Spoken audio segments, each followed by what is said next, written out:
جس بچے کو میں نے قتل کیا ہے، اس بچے نے بڑے ہو کر کے اپنے والدین کو بھی کافر بنا دینا تھا. اس نے سرکشی کے ذریعے اس نے اپنے والدین کو بھی کافر بنا دینا تھا. تو اللہ نے مہربانی کرتے ہوئے اس کے والدین پر رحم کرتے ہوئے مجھے حکم دیا، میں نے اس کا پہلے ہی کام تمام کر دیا تاکہ بڑے ہو کے باپ باپ سے مسئلہ نہ بنے.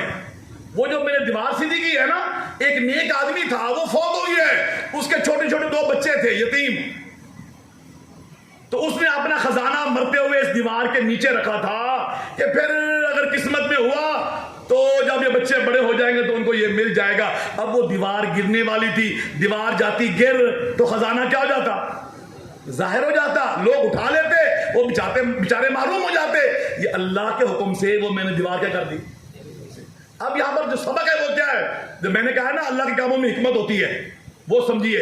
اور یہ عام تمام بھائیوں کے لیے جن کو نقصان ہو جاتا ہے، چوری ہو جاتی ہے، حادثہ ہو جاتا ہے، کوئی اور مسئلہ بن جاتا ہے، ان معاملے میں خیر ڈھونڈا کرو، خیر ڈھونڈا کرو اس میں سے. کیسے؟ اب یہ تینوں کام دیکھنے میں کیا تھے؟ نقصان دہ تھے نا. اور حضرت موسیٰ کی سوچ میں حضرت خضر نے کیا کیے تھے؟ نقصان. اور جب حضرت خضر نے اس کی کیا کی؟ وضاحت کی کہ اللہ نے مجھے بتایا ہے، میں نے اپنی مرضی سے یہ کام نہیں کیے، تو کیا سمجھ آئی؟ وہ کام اچھے تھے برے تھے؟ اور اگر ہمیں نہ بتایا جاتا تو ہم تو یہی کہتے کہ خضر السلام پتہ نہیں کیسے بندے سب، کیسے اللہ کے پیغمبر تھے، یہ انہوں نے کیا کر دیا. یہ 3 اتنے بڑے بڑے کام کر دیے جو کہ بالکل ہی غیر مناسب ہیں. اس کا مطلب کیا ہوا کہ تقدیر کا ہمیں پتہ نہیں ہوتا ہے، اللہ کے کاموں کی ہمیں حکمت کا علم نہیں ہوتا. بس جو ہمارے سامنے ہمیں اس پہ راضی رہنا ہے.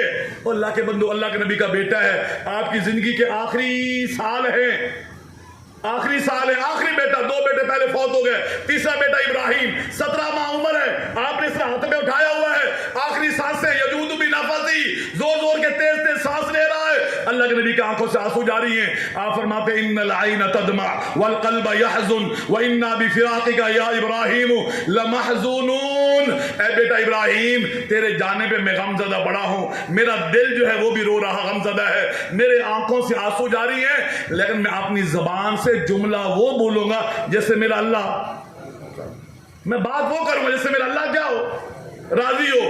آپ کی بیٹی نے پیغام بھیجا کہ میرا بیٹا فوت ہونے والا، ذرا آپ تشریف لائیے. آپ آئے، نواسے کو اٹھایا، اس کے بھی آخری سانسیں چل رہی ہیں. اللہ کے نبی صلی اللہ علیہ وسلم نے پہلے پیغام بھیجا بیٹی کو کہ میری بیٹی کو جا کے کہو ان للہ ما اخذ ولہ ما اعطى وكل شيء عنده الى اجل مسمى فلتصبر ولتحتسب. میری بیٹی کو کہو دینے والا بھی وہی ہے، لینے والا بھی وہی ہے. جو آیا ہے نا وہ مخصوص ٹائم کے لیے آیا ہے. ہمارے پاس صبر کے علاوہ کوئی اور راستہ کوئی نہیں ہے. اس سے یہ بات سمجھ آتی ہے کہ بڑے سے بڑا حادثہ ہو جائے، میرا لخت جگر تھا، میرا نور نظر تھا، میرے پیار کی جگہ تھا، اکلوتا بیٹا تھا، میرے بڑھاپے کا سہارا تھا، میری امیدوں کی آماجگاہ تھا، آج وہ بھی اللہ کو کیا ہو گیا؟ پیارا ہو گیا. اور میں کہوں کہ میری دنیا اندھیری ہو گئی ہے نا، میرا اب جی کہ میں نے کیا کرنا ہے. حضرت میرا تو دنیا ہی، میری تو دنیا ہی ختم ہو گئی ہے، اب میں نے جی کے کیا کرنا ہے؟ چلو میں پھندا لیتا ہوں، خودکشی کرتا ہوں. نہ میرے بھائی، اللہ کے نبی کا اپنا بیٹا فوت ہو رہا ہے، آپ رو رہے ہیں، لیکن زبان سے کیا فرماتے؟ اللہ تیرے فیصلے پہ میں راضی، تیری تقدیر پہ میں راضی، تیرے آرڈر پہ میں راضی ہوں. یہ سیکھیے. اللہ کے نبی کے پاس ایک صحابی آتا ہے، چھوٹا سا بیٹا اس کے ساتھ آتا ہے، اس کو وہ بھی مسجد میں کھیلتا ہے. کچھ دن ہوئے وہ نمازی نہ آیا. پھر ایک دن آیا تو آپ نے پوچھا نظر نہیں آیا، تو کہاں گیا تھا؟ کہنے لگا یا رسول اللہ بیٹا میرا فوت ہو گیا تھا. آپ سمجھ گئے کہ بندہ پریشان ہے. آپ نے اس کو قریب بٹھا کے فرمایا میں تمہیں ایک بات بتاؤں، یہ بتائیے. فرمایا اللہ کے نبی صلی اللہ علیہ وسلم نے جب کسی بندے کا بچہ فوت ہوتا ہے نا، فرشتے اس کی روح قبض کر کے لے جاتے ہیں. اللہ پوچھتے ہیں فرشتوں سے کہ تم روح قبض کر کے لے آئے؟ ہاں جی لے آئے. میرے بندے کے دل کے ٹکڑے کو تم لے آئے؟ ہاں جی لے آئے. اچھا یہ بتاؤ میرا بندہ کیا کہہ رہا تھا؟ میرا بندہ کیا کہہ رہا تھا؟ فرشتے جواب دیتے ہیں حمیدک واسترجع, اللہ وہ کہہ رہا تھا الحمدللہ الحمدللہ, اللہ تیری تعریفیں, اللہ تیری تعریفیں ہیں. اور ساتھ کیا کہہ رہا تھا, انا للہ و انا الیہ راجعون, اللہ تو نے بیٹا لیا ہے, میں خود بھی تیار بیٹھا ہوں, اللہ جب تیرا بلاوا آئے گا میں بھی حاضر ہوں, میں بھی کہیں جانے والا نہیں, میں بھی تیرے پاس آنے کے لیے تیار بیٹھا ہوں. اللہ فرماتا ہے اچھا میرے بندے نے یہ کہا جب تم اس کے دل کے ٹکڑے کو لے آئے, حالانکہ اللہ جانتے ہیں, ہمیں سمجھانا چاہتے ہیں, ہمیں سبق دینا چاہتے ہیں, میرے بندے نے یہ کہا, اچھا ایسا کرو پھر جاؤ, جا کر جنت میں ایک محل بنا دو, سموہ بیت الحمد, اس گھر کے اوپر لکھ دو بیت الحمد, اس کا نام بیت الحمد ہے کہ میرے بندے نے تکلیف کے آنے پر بھی میری تعریفیں کی ہیں, میرے اوپر اعتراض, تنقید, ناشکریہ, نازیبا الفاظ یہ نہیں کہے, بلکہ میرے فیصلے پہ راضی رہا ہے, تو تم اس کے لیے جنت میں گھر بنا دو. وہ اللہ کے بندو, اللہ کے نبی نے فرمایا نا, عجبا لامر المومن, مومن کا معاملہ سارا خیر والا ہوتا ہے, مومن کبھی نقصان میں نہیں رہتا, خیر ملے صبر کے شکر ادا کرتا ہے تب بھی بہتر ہے, اور نقصان ہو جائے برداشت کرتا ہے تب بھی فائدے میں رہتا ہے. مومن نقصان میں نہیں رہتا بشرطے کہ چلے دین پر. آئیے میرے بھائیوں, 2-3 باتیں, صرف ٹائم کافی 15 منٹ اوپر ہو گئے ہیں, جو مجھے ٹائم دیا تھا اس کے مطابق 15 منٹ اوپر ہے, 15 منٹ آپ مجھے مزید دے دیجئے. میں چند ایک باتیں جلدی جلدی سنا کر کے بات ختم کرتا ہوں کہ ہمارے فیصلوں پہ, ہماری خواہشات پہ اللہ کی تقدیر غالب کیسے آتی ہے. قرآن مجید سورۃ یوسف آپ نے پڑھی ہوئی ہے, پڑھی ہے نا, سورۃ یوسف, اور یوسف علیہ السلام کا واقعہ بھی سنا ہوا کہ نہیں سنا ہوا. جب حضرت یوسف نے اپنے باپ کو واقعہ سنایا تھا, ابا میں نے خواب دیکھا ہے 11 ستارے, ایک سورج ہے جو مجھے کیا کر رہا ہے, سجدہ کر رہا ہے, تو باپ سمجھ گیا ہے کہ اس کا مطلب کیا ہے. انہوں نے کہا تھا یا بنی لا تقصص رؤیاک علی اخواتک, بیٹا یہ خواب کسی اور نہ سناوی, اپنے بھائیوں کو یہ خواب نہ سنانا, وگرنہ وہ منصوبے پروگرام بنائیں گے تمہیں نقصان پہنچانے کے. یہ باپ کی خواہش ہے نا, اللہ کے پیغمبر یعقوب علیہ السلام کی خواہش ہے کہ کسی کو نہ بتانا کہ تمہیں کوئی نقصان نہ پہنچائیں. لیکن کیا اس پہ عمل ہوا, نقصان ہوا کہ نہیں ہوا, نقصان ہو گیا نا. یوسف علیہ السلام کو بھائی لے گئے اور لے کر کے کنویں میں کیا کر دیا, پھینک دیا. اچھا کنویں میں پھینکا تو بھائیوں کی سوچ کیا تھی کہ یہ کنویں میں بھوکا پیاسا مر جائے گا, باپ کے پاس ہوگا نہیں تو باپ ہماری طرف توجہ کریں گے.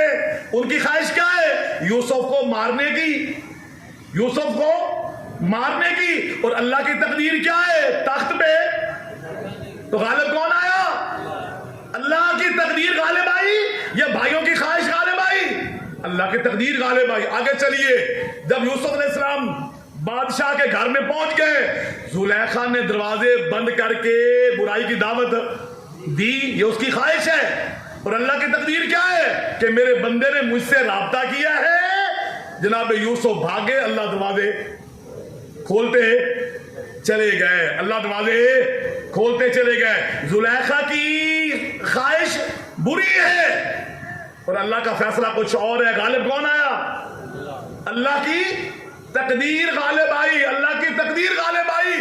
جب بھائی گئے تھے یوسف علیہ السلام کے پاس اناج لینے کے لیے, اور بھائی نے اناج دیا تھا, یوسف پہچان بھی گئے تھے لیکن بتایا نہیں تھا, سارے حال وال معلوم کیے. انہوں نے کہا ایک بھائی پیچھے بھی ہے, نام بنیامین ہے. یوسف پہچان گئے کہ میرا اصلی سگا بھائی جو ہے وہ تو پیچھے ہے. کہا اگلی دفعہ انہوں بھی لے کے آنا تو ان میں اور اناج دیا گا. جب جا کر کے بھائیوں نے اپنے ابا سے بات کی, ابا نے کہا میں نہیں بھیجا, تجھے پہلے ایک یوسف لے گئے تھی, انہوں بھی کہیں گم کر رہے تھے, اس کو بھی کیا کرو گے, گم کر دو گے. ہاں ایک بات ہے, تم پکا وعدہ کرو, اللہ کی مجھے قسم دو, میرے ساتھ اللہ کے نام پر وعدہ کرو کہ تم ضرور لے کر کے آؤ گے, جو مرضی ہو جائے تم کیا کرو گے اس کو واپس. ہاں تم بھی پکڑے جاؤ, یہ بھی پکڑا جائے تو اور بات ہے, وگرنہ اس کو واپس لے کے آنا. انہوں نے کہا ٹھیک ہے جی, پکا وعدہ, اللہ گواہ ہے. یہ قرآن مجید کہہ رہا ہے. اب باپ کی خواہش کیا ہے کہ بنیامین دوبارہ گرفتار نہ ہو, یہ باپ کی خواہش ہے کہ نہیں, اور باپ بھی کون ہے, اللہ کا پیغمبر. لیکن جب مصر گئے اناج کے لیے تو اللہ نے خود منصوبہ بنا کر کے اس کو کیا کرا دیا, گرفتار کرا دیا. یعقوب علیہ السلام کی خواہش کیا ہے کہ گرفتار نہ ہو, اللہ کا فیصلہ کیا ہے, گرفتار ہو. تو غالب کون آیا, اللہ کا فیصلہ کیا آیا, غالب آیا. ابراہیم علیہ السلام کو ان کی قوم نے آگ میں ڈالا, خواہش کیا ہے؟ ہاں جی خواہش کیا ہے بھائی؟ آگ میں کیا ہو جائے؟ جل جائے، آگ میں جل جائے۔ اللہ کا فیصلہ کیا ہے؟ یا نار کونی بردن وسلاما علی ابراہیم۔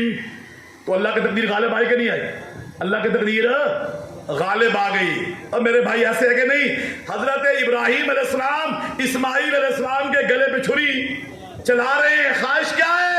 کہ اللہ کا حکم کیا ہو جائے؟ پورا ہو جائے، اللہ کا حکم پورا ہو جائے۔ پر اللہ کا فیصلہ کیا ہے؟ کہ ہم نے اس کو بچانا ہے۔ تو اللہ نے بچایا کہ نہیں بچایا؟ اللہ کا فیصلہ، اللہ کی تقدیر کس پہ غالب ہے میرے بھائی؟ انسانی خواہش پر۔ جنگ احد کے اندر اللہ کے نبی نے جنگ شروع ہونے سے پہلے 40 صحابہ کو ایک پہاڑ پہ کھڑا کیا کہ یہ درہ ہے، یہ راستہ ہے، کہیں دشمن یہاں سے حملہ ہم پہ نہ کر دے۔ آپ نے دیکھو کیا الفاظ فرمائے تھے، آپ نے دیکھو اگر ہم غالب آ جائیں اور تم دیکھو کہ دشمن میدان چھوڑ کے بھاگ گیا ہے، کوئی دشمن یہاں پر کوئی بھی نہیں ہے، تم نے پھر بھی یہ جگہ چھوڑنی نہیں۔ اور اگر بالفرض ہمیں شکست ہو جائے، ہم شہید ہو جائے، پرندے ہمارے گوشت کو نوچ رہے ہیں، تو ہم نے پھر بھی یہ جگہ چھوڑنی نہیں۔ اللہ کے نبی کی خواہش کیا ہے؟ کہ یہ جگہ خالی نہ ہو۔ لیکن اللہ رب العالمین سبق دینا چاہتے تھے کہ نبی کی مخالفت کرو گے، نبی کی بات نہیں مانو گے تو کیا ہوگا؟ نقصان ہوگا۔ اور پھر جب فتح ہوئی، صحابہ نے وہ درہ چھوڑ دیا، 12 صحابہ رہ گئے، باقی سارے چھوڑ آئے۔ جب دوبارہ دشمن نے حملہ کیا اسی راستے سے تو نقصان ہوا کہ نہیں ہوا؟ اور نقصان ہوا کہ نہیں؟ اللہ سبق دینا چاہتے تھے، اللہ نے سبق دیا۔ اللہ کے نبی صلی اللہ علیہ وسلم کی جو خواہش تھی، جو آپ کا فیصلہ تھا، آپ کی رغبت تھی، اس کے مطابق نہیں بلکہ اللہ رب العالمین کا جو فیصلہ تھا اس پہ کیا ہوا؟ عمل ہوا۔ اس پہ کیا ہوا؟ عمل ہوا۔ حضرت ابراہیم علیہ السلام جب کنعان چھوڑ کے جا رہے ہیں فلسطین، راستے میں بستی کے پاس سے گزرے، بادشاہ کی ایک روٹین تھی کہ جو بھی یہاں سے میاں بیوی گزرے تو میاں کو قتل کر دیتا تھا وہ ظالم، بیوی کو اپنے حرم میں اپنے گھر میں رکھ لیتا تھا۔ ان کو کسی نے بتایا کہ جوڑا گزر رہا ہے یہاں سے۔ اب اس نے حضرت ابراہیم کو پہلے بلایا، میں بات مختصر کرتا ہوں، واپس چھوڑ دیا۔ سارا کو بلایا، صحیح بخاری کی روایت ہے، ارادہ اس کا غلط ہے، برائی کرنا چاہتا ہے۔ اب اس کی خواہش کس کی ہے؟ برائی کی۔ اس کی بادشاہ کی خواہش برائی کی ہے۔ اس اللہ کی بندی سارا نے کہا کہ 2 منٹ مجھے دیجئے، وضو کیا، 2 رکعتیں پڑھی اور اللہ سے دعا کہ اللہم انی آمنت بکا وبنبیک اللہم انی احسنت فرجی الا علی زوجی۔ اللہ میں تیرے اوپر ایمان لائی ہوں، اللہ تیرے نبی پر ایمان لائی ہوں، اللہ میں نے اپنی عزت کی حفاظت کی ہے۔ اللہم لا تسلط علی کافرا، اللہ میرے اوپر کافر کو مسلط نہ کرنا۔ یہ انہوں نے دعا کی اور پھر جب وہ ظالم قریب ہوا بدکاری کی نیت سے، اللہ نے دعا کو قبول کیا اور وہی ظالم گرتا ہے اور تڑپنا شروع ہو جاتا ہے اور اس کے منہ سے جھاگ نکلنا شروع ہو جاتی ہے۔ اور اس اللہ کے بندی نے جب دیکھا کہ یہ تو مرنے والا ہے، کہیں میرے کھاتے نہ پڑ جائے، کہنے لگا اللہ یہ مر گیا نا، یہ متحادہ، اگر یہ مر گیا تو لوگ کہیں گے میں نے مارا ہے، اللہ اس کو وہ ٹھیک کر دے۔ وہ بالکل ٹھیک ہو گیا۔ اور یہ عمل کتنی دفعہ ہوا؟ 3 دفعہ، 1 دفعہ نہیں، کتنی دفعہ ہوا؟ اور تینوں دفعہ اس کی خواہش کچھ اور ہے، میرے اللہ کا فیصلہ کچھ اور ہے۔ تو غالب کیا آیا؟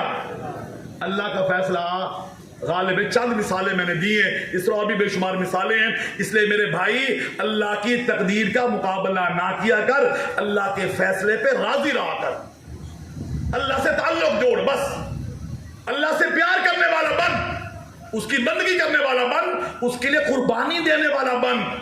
وہ حدیث ایک ہے نا، وہ آخری حدیث سنا کے بعد ختم کرتا ہوں۔ اللہ کے نبی فرماتے ہیں ان من عباد اللہ من لو اقسم علی اللہ لا برہ، اللہ کے بندوں میں ایسے بھی ہوتے ہیں کہ اگر وہ اللہ کو قسم دے دینا کہ اللہ کی قسم ہے یہ کام ایسے ہوگا، اللہ ان کی قسم کو پورا کر دیتے۔ تو بننا ایسا، تو ایسا بننا میرے بھائی، آپ نے اندر خوبی پیدا کرنا، آپ نے اندر صلاحیت پیدا کر، اللہ کے لیے کچھ کر تاکہ جب تو روئے اور دعا کرے، یونس علیہ السلام کی طرح مچھلی کے پیٹ کے اندر، زکریا علیہ السلام کی طرح بڑھاپے کی حالت میں، ابراہیم علیہ السلام کی طرح آگ میں جاتے ہوئے، تو اللہ کہے لبیک یا عبدی، لبیک یا عبدی، میرا بندہ تو میرے لیے مارے کھانے والا، میرے لیے قربانیاں کرنے دینے والا، میرے لیے اثار کرنے والا، میرے سامنے جھکنے والا، میرے لیے خرچ کرنے والا، میں تجھے کیسے چھوڑ سکتا ہوں؟ تعرف الی اللہ فی الرخاء یعرفک فی الشدہ، خوشحالی میں اللہ کو یاد رکھو، تنگ دستی میں اللہ تمہیں یاد رکھیں گے۔ اللہ ہم سب کو صحیح مسلمان بنائے، اللہ ہمیں وہ ایمان عطا فرمائے جو ایمان کامیابی کی بنیاد ہے، اللہ وہ ایمان عطا فرمائے۔ میں کسی بزرگ کا نام نہیں لیتا ہوں، میں ذکر کرتا ہوں کہ اللہ ہمیں وہ ایمان دے جس کا ذکر قرآن میں ہے یا حدیث رسول میں ہے، قرآن میں یا پھر کس میں؟ حدیث رسول میں۔ اللہ ہمیں وہ ایمان دے، وہ نظریہ دے، وہ عقیدہ دے، وہ عمل دے، وہ سوچ دے، وہ کردار دے، وہ دین دے جو قرآن میں ہے یا کس کے اندر ہے؟ حدیث میں ہے، اور اللہ ہمیں اس پر عمل کرنے والا بنائے۔ اللہ حق کو ہمارے سامنے کھول دے اور اس حق کو واضح کر دے اور اس حق کو قبول کرنے والا بنا دے۔ یہ قبریں، یہ مزار، یہ دربار، یہ زندہ مردہ پیر، یہ ننگ دھڑنگ ملنگ، اللہ کی قسم ہے ان کے پلے کچھ نہیں ہے۔ ان کے پاس جا کر کے اپنا ایمان مت ضائع کیجیے۔ میں نے پہلے بھی کئی دفعہ مثال دی ہے، آخر میں پھر کہتا ہوں، اگر کبھی کوئی بڑا سے بڑا آپ کو پیر مل جائے، گرمیوں کا موسم ہو، لینڈ کروزر میں پراڈو میں بیٹھا ہوا ہو، شیشہ بند کر کے اے سی خوب چلا کے بیٹھا ہو، آپ شیشے کے پاس کھڑے ہو کر کے 100 دفعہ بھی کہے کہ پیر سائیں، پیر سائیں، میری جان تواڈے تو قربان، میرے بال تواڈے تو قربان، میرا اے مسئلہ تے میرا او مسئلہ، پیر کہے گا مینوں سمجھ اوے آواز کوئی نہیں آندی بھائی، وہ بڑا آواز درمیان شیشے میں کوئی آواز کوئی نہیں آندی بھائی۔ اگر سامنے بیٹھا پیر تمہارے منہ کو بھی دیکھ رہا ہے، تمہارے چہرے کے حالات بھی پڑھ رہا ہے، تمہاری عاجزی بھی دیکھ رہا ہے، تمہارے ہلتے ہونٹ بھی دیکھ رہا ہے، اور پھر وہ صرف درمیان میں چند انچوں کا شیشہ دے کر وہ کہے کہ بلے اور بلے کچھ نہیں پیا، سمجھ کوئی نہیں آئی، تو قبر جا کے اب سن بھی رہا ہے، دیکھ بھی رہا ہے، جان بھی رہا ہے، کیا ہو گیا ہے؟ ہو کیا گیا تمہیں؟ کہاں جا رہے ہو؟ عقل کوئی نہیں ہے، شعور کوئی نہیں، سمجھ کوئی نہیں ہے۔ اللہ سچ فرماتے ہیں افلا تعقلون فانا تصرفون فاین تذهبون، کدھر جا رہے ہو؟ یہ اللہ کے الفاظ ہے قرآن مجید میں، سمجھتے کوئی نہیں تم، تو سمجھو اپنا ایمان بچاؤ۔ اللہ ہم سب کو باعمل مسلمان بنائے۔ جو کچھ کہا ہے یہ اللہ کی توفیق کے آپ کے سامنے چند باتیں پیش کی ہیں، اگر اس میں کہیں پر مجھ سے غلطی ہوئی ہے تو وہ میری طرف سے اور شیطان کی طرف سے ہے۔ اللہ اور اس کے رسول اور اس کی تعلیمات اس سے بری ہیں، اور اگر حق کہا ہے تو یہ اللہ کی توفیق سے ہے۔ اس امید کے ساتھ میں نے کہا ہے کہ اللہ مجھے بھی عمل کی توفیق عطا فرمائے، اللہ آپ کو بھی عمل کی توفیق عطا فرمائے۔ میرا بیان کرنا قطعاً کسی کی دل شکنی کرنا، دل آزاری کرنا، کسی پہ تنقید کرنا نہیں ہے۔ اللہ کی توحید کو، اللہ کے حق کو، اللہ کے ایمان کو صحیح طور پر کھول کر کے بیان کرنا ہے۔ کسی کی دل آزاری ہمارا منہج بھی نہیں ہے، ہمارا طریقہ بھی نہیں ہے، ہماری سوچ بھی نہیں ہے۔ ہم کھول کر کے حق کو بیان کرنے والے لوگ ہیں، کسی پر تنقید کرنے والے نہیں ہیں، ہر ایک کو سینے سے لگانے والے ہیں۔ ہماری بات کو مثبت انداز میں لیجئے، منفی انداز میں مت لیجئے۔ وآخر دعوانا ان الحمد للہ رب العالمین، سبحانک اللہم وبحمدک، اشہد ان لا الہ الا انت، استغفرک واتوب الیک۔ ساتھی تشریف رکھیں، 1 منٹ کے لیے بس ایک ضروری اعلان سن لیں۔ سب سے پہلے تو میں مقامی جماعت کی طرف سے جناب فضیلت شیخ عبدالستار مدنی حفظہ اللہ کے آنے کا شکریہ ادا کرتا ہوں کہ وہ تشریف لائے ہیں، اور دوسرا آپ لوگوں کا بھی میں شکریہ ادا کرتا ہوں کہ آپ تشریف لائے ہیں۔ اعلان یہ ہے کہ اگلے مہینے انشاءاللہ 16 ستمبر بروز منگل، 16 ستمبر بروز منگل اسی مسجد میں ہمارا پروگرام ہوگا، جو ہمارے ہاں سب سے بڑا پروگرام مانا جاتا ہے۔ جناب فضیلت شیخ سبتین شنقی صاحب تشریف لا رہے ہیں انشاءاللہ۔